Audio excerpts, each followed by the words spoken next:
रामकृष्ण हरी माऊली. जय जय रामकृष्ण हरी माऊली. आज संत श्रेष्ठ तुकाराम महाराजांचा एक अभंग आपण चर्चेला घेऊया.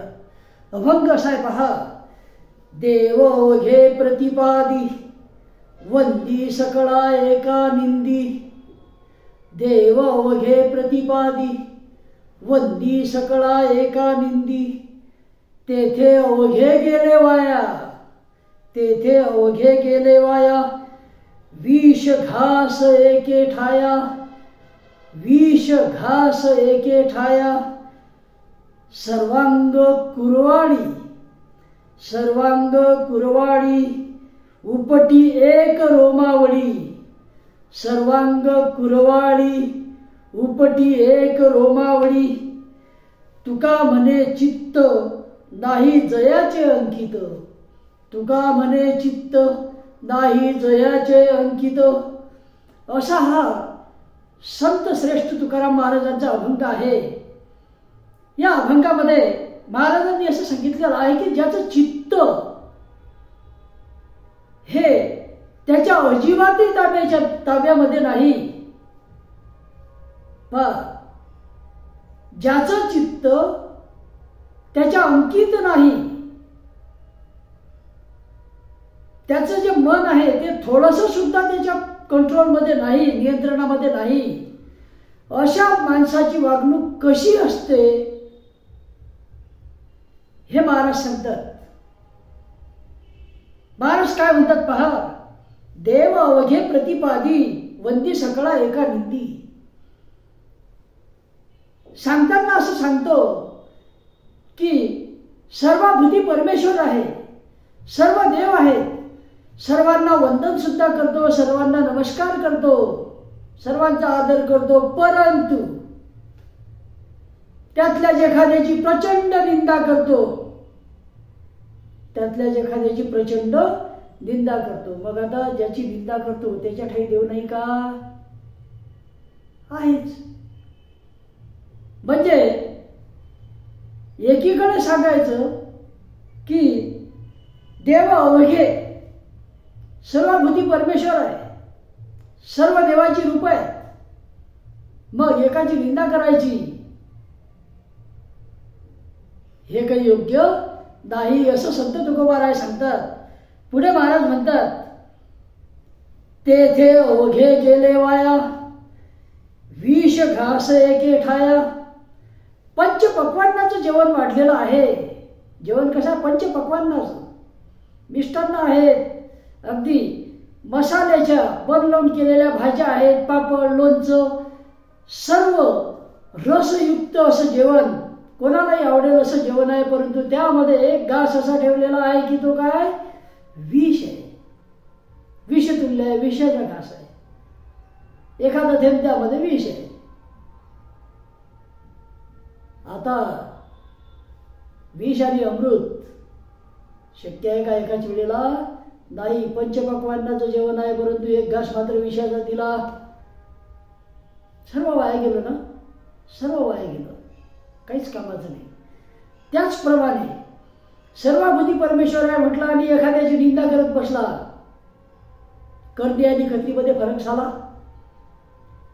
संतांचं वर्तन कसं असते, त्याचं मन कसं असते, तर अगदी लाखोंची जरी फसवणूक झाली किंवा एखाद्यानं प्रचंड त्रास जरी दिला तरी संत असं समजतात की त्याला त्रास दिला जाऊ दे, त्याला सोडून देतात, त्याची निंदा करत नाहीत, स्तुती करणार नाहीत. वाटल्यास निंदा स्तुती याच्या पलीकडे ते गेलेले असतात.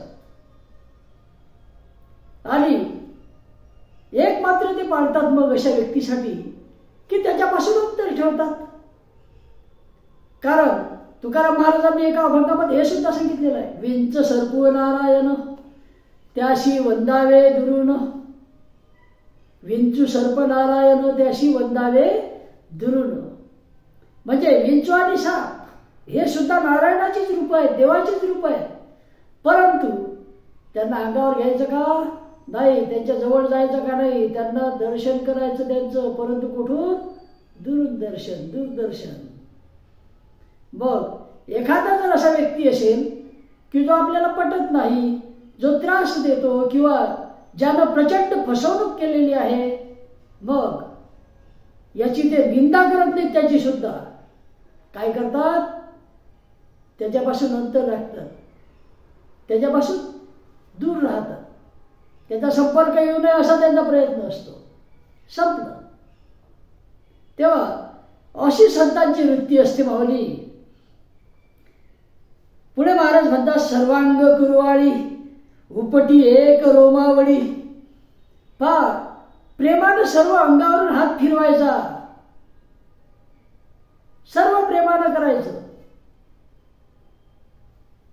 झोपेतून उठवल्यावर पूर्ण शरीरावरून हात फिरवायचा, प्रेमानं कुरवाळायचं, आंघोळ करून द्यायची, सर्व कामं करायची. आणि मग काय करायचं, असं करतानाच एक केस उपटून टाकायचा असा जोरात. आता मला सांगा, रोम जर उपटलाय, केस जर उपटले तुमचे, एकदम त्रास होईल की होणार नाही? त्रास होईलच. गरज नसताना धरले आणि केस उपटून टाकले, आणि काय तर अंगावरून हात फिरवून राहिला प्रेमानं. म्हणजे ते कसं होते, बैल चालून राहिले चांगले, बंडीला झुंपलेले आहेत, चांगलं त्याला ढवळ्या पोवळ्या वगैरे म्हणू त्याला म्हणजे चांगलं हाकलून राहिले. काही लोक बैलांची नावं सुद्धा चांगली ठेवतात, राम श्याम वगैरे सारखी. शिवी अजिबात देत नाहीत त्यांनाही, आणि अंगावरून हात फिरवतात. परंतु एखादा असंही असतो की व्यवस्थित सुरू राहिले तरी सुद्धा एखादा बंडीवाला जर पुढे गेला तर त्याला पुराणं मारतात. म्हणजे आरी जी असते त्याला, काळीला, ती आरी टोचतात बैलाला गरज नसताना. गरज आहे तेव्हा शिक्षा करावं लागते प्रत्येकाला. परंतु गरज नसताना जर तुम्ही समजा एखाद्याला वेदना देत असाल तर ते चूक आहे का नाही? नक्कीच चुकीचं आहे. आणि तसं करू नका असं महाराज म्हणतात. तुम्ही प्रेमानं कुरवाळून ज्या वेळेला राहिले तेव्हा कुरवाळत असताना मग त्याचे केस उपटू नका, म्हणजे त्याला दुखवू नका ना, असं महाराजांना या ठिकाणी म्हणायचं आहे. आणि काही लोक काय करतात, तर सर्वांग कुरवाळी उपटी एक रोमावळी, पूर्ण शरीरावरून प्रेमानं हात फिरवायचा आणि केस मात्र उपटायचे, म्हणजे दुःख द्यायचं, दाखवायचं प्रेम आणि द्यायचं दुःख. म्हणजे हे जे आहे फक्त उदाहरण दिलं महाराजांनी. महाराजांना असं म्हणायचं आहे की प्रेम दाखवून दुःख देऊ नका, प्रेम दाखवून दुःख देऊ नका. वाटलेस प्रेम दाखवता येत नसेल दाखवू नका, नसेल नका दाखवू, परंतु दुःख मात्र देऊ नका असं महाराजांना म्हणायचं आहे. अगदी जनरलमध्ये महाराज सांगतात. पुढे महाराज म्हणतात, पहा, तुका म्हणे चित्त नाही जयाचे अंकित. तुकाराम महाराज म्हणतात की ज्याचं मन हे त्याच्या अजिबातही अंकित नाही, ताब्यात नाही, अशा व्यक्तीची वागणूक जी आहे ती अशा प्रकारची असते. सांगायचं एक आणि करायचं दुसरंच. जे दुटप्पीपणा वागणुकीमध्ये असतो. काही जण स्वतःला खूप ज्ञानी समजतात, खूप ज्ञानी समजतात, परंतु सांगतात म्हणजे करणी आणि कथनीमध्ये लगेच फरक जाणवतो. लहान लहान गोष्टीसाठी भांडणं करतात. अगदी मानपान थोडा जरी कमी झाला त्यामध्ये सुद्धा ते एवढे रुसतात की त्या कार्यक्रमातून निघून जायला करतात. अगदी तो जो होस्ट असतो, घरमालक असतो, त्याला पाया पडावं लागते या लोकांच्या, आणि दाखवतात आम्ही नम्र, आणि वागणूक मात्र काही कामाची नाही. गर्विष्ठपणा अंगी असतो. आणि हे नको असं महाराजांना म्हणायचं असते. लहानशहान गोष्टी लक्षात नाही घ्यायच्या. मन शांत ठेवायचं आणि जेवढं ताब्यात मन राहील तेवढं ठेवण्याचा प्रयत्न करायचे. कोणाची स्तुती करू नका वाटल्यास, परंतु निंदा तर करूच नका.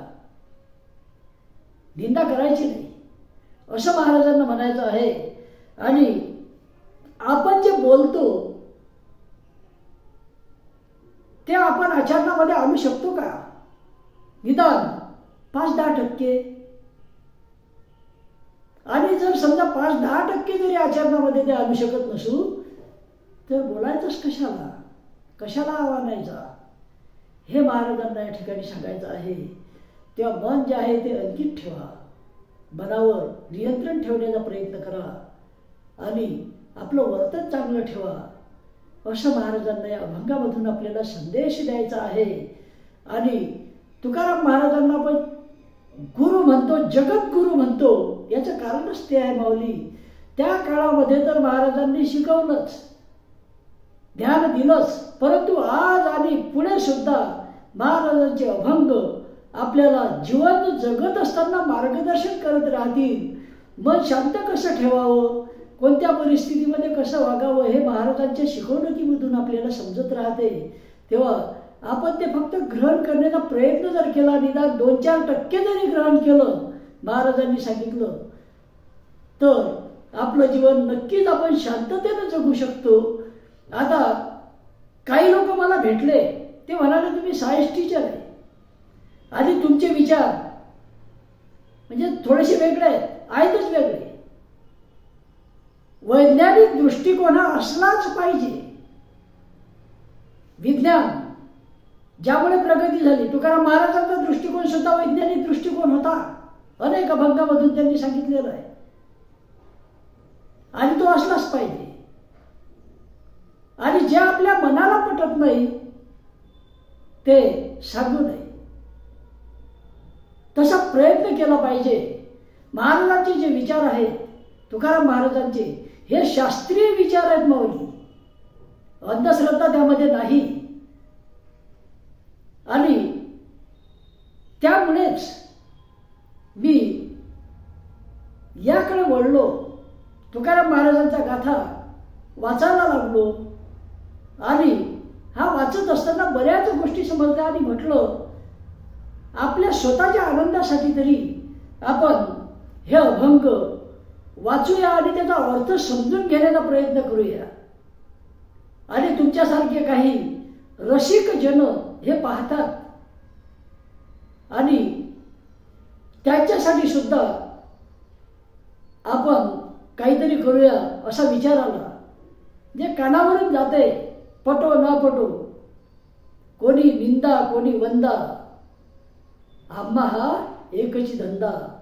तेव्हा असं असल्यामुळे मी याकडे थोडंसं वळलो आणि तुकाराम महाराजांच्या गाथेचा थोडासा होईल तेवढा अभ्यास करायला लागलो. आणि शास्त्रीय दृष्टिकोनातून जे मला योग्य वाटते ते मी सांगण्याचा प्रयत्न या ठिकाणी करत असतो माऊली. तेव्हा काही चुकत असेल तर मला माफ करावं अशी आपल्या सर्वांना विनंती करतो. रामकृष्ण हरी माऊली. परत एकदा हा अभंग पाहूया. देव ओघे प्रतिपादी, वंदी सकळा एका निंदी, तेथे ओघे गेले वाया, विष घास एके ठाया, सर्वांग कुरवाडी, उपटी एक रोमावळी, तुका म्हणे चित्त नाही जयाचे अंकित, तुका म्हणे चित्त नाही जयाचे अंकित. रामकृष्ण हरी माऊली. जय जय रामकृष्ण हरी, जय जय रामकृष्ण हरी, जय जय रामकृष्ण हरी, पांडुरंग हरी.